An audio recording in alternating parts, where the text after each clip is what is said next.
Hey everyone, this is Kaisif and welcome back, and today we're going to be looking at a basalt farm. This is much faster than my last design. So yeah, this is going to be a block by block tutorial on how to build it.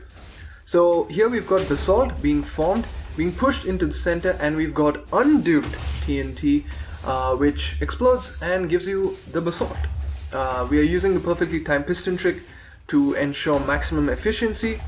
And in terms of efficiency, this produces about 150,000 basalt per hour and about 160 basalt per piece of TNT exploded. This burns through TNT, but it also gives you tons upon tons of basalt. So let's get down to building. Alright, so here are the items you require for the construction. So all of these are what you need for the basalt generation.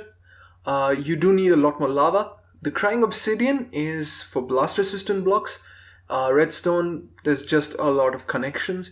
The observers, the dispenser is for the TNT. We've also got a lever, some slime blocks, and some repeaters, which all control the extension and the TNT dropping. Now, something else you will require are some building blocks, solid building blocks, and some transparent ones as well. So yeah, these are all the items you require to construct this.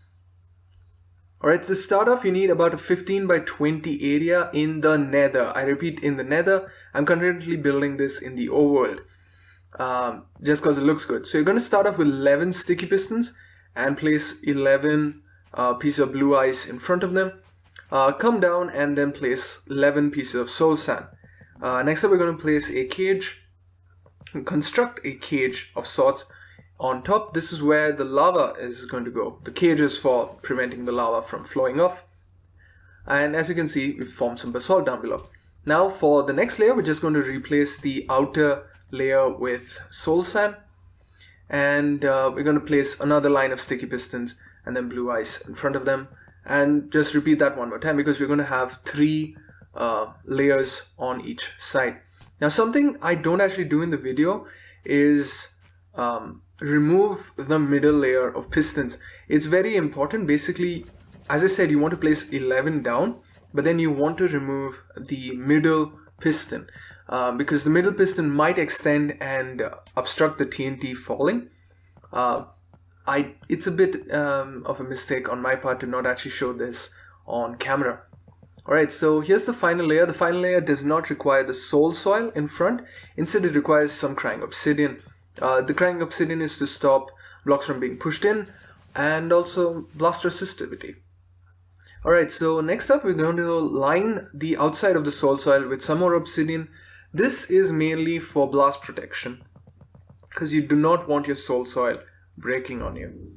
Alright, so next up for the parting of the pistons, we're just going to have some solid blocks on top of them. Once again, remember to remove the middle piston, that one right there.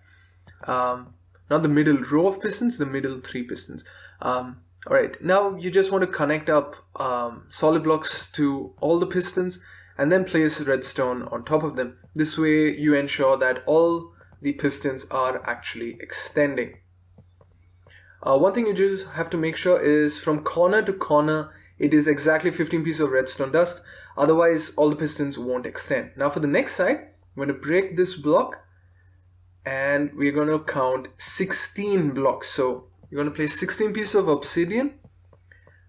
On the final block, we're going to place a piece of soul soil, break all the ones before it. And this is going to be where you're going to start your other layer. As you can see, it is 1 block higher. So you basically have an interlocking mesh of basalt being formed. As you can see, it's perfectly in line. And yeah, we're just going to construct the same thing as before. Line of sticky pistons and then a line of blue ice, then a cage on top for the lava, and so on and so forth. Alright, so now that we are done with that, we can actually get down to the blast chamber. So we're going to count out 5 blocks, which is basically the middle on the side that is higher. And we're going to try and place a piece of crying obsidian right between the 2 sections. Next up, we're going to come over here and I'm going to place a block adjacent to the topmost piece of redstone, and we're just going to try and connect the 2 sides together because we're going to be parting them both at the same time. It doesn't make sense to have them separate. Same thing on this side, you won't have a block up top and a 1-tick repeater running into that block. Next up, just connect the two with some redstone. This will be what powers the piston extension. Alright, so now off the center, you want to come off to the right and then construct this space, the shape. I guess you can call it a fort. Don't need to break the blocks below, it just looks better. Then 2-tick repeater, 2-tick, 4-tick, and then another 2-tick. The timings are very, very important. As you can see, it's a total of 10 ticks, which is exactly the amount of time lava takes to flow and form basalt in the nether. Once again, this only works in the nether, not in the overworld. And yeah, you just want an observer pointing into that solid block. Next up, for the TNT, you're going to place pistons in this configuration. This is essentially a flip-flop, but it's in this way just to ensure the right height.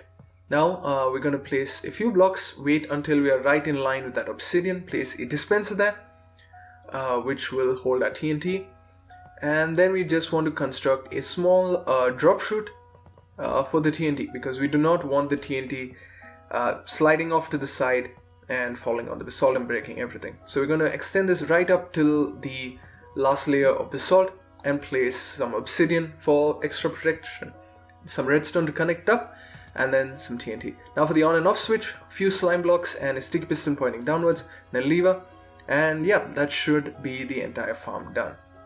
One thing I forgot to mention, you need a piece of redstone right there that connects everything up. And yeah, you can just set this off. I've tweaked the timings just a tiny bit to work in the overworld.